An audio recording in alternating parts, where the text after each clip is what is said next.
There's something about Israel that makes people uncomfortable, and it's not what they say it is. They'll point to politics, settlements, borders, and wars. But scratch beneath the outrage, and you'll find something deeper. A discomfort not with what Israel does, but with what Israel is.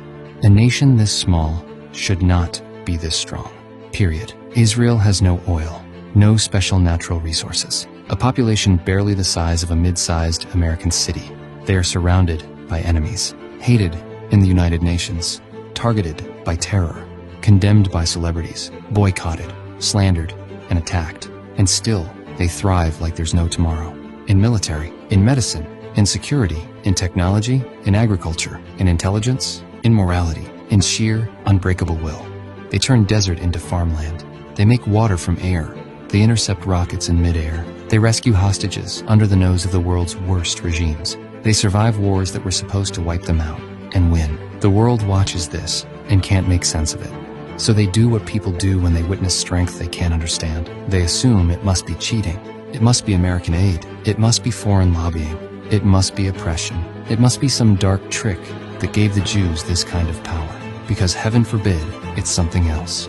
Heaven forbid it's real. Heaven forbid it's earned. Or worse, destined. The Jewish people were supposed to disappear a long, long time ago.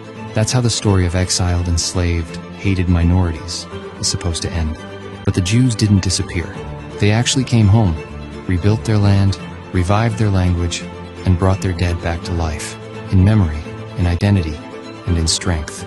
That's not normal. It's not political. It's biblical.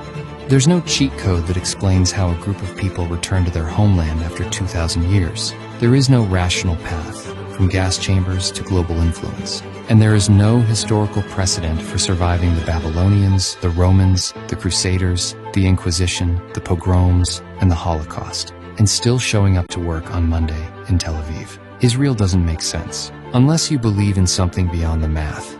This is what drives the world crazy.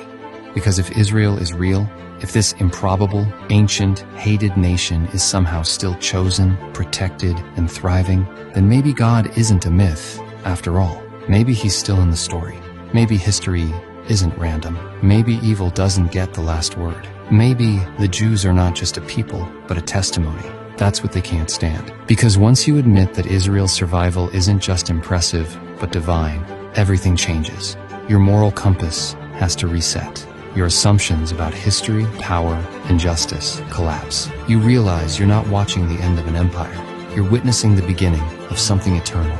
So they deny it. They smear it and rage against it. Because it's easier to call a miracle cheating than to face the possibility that God keeps his promises, and he's keeping them still.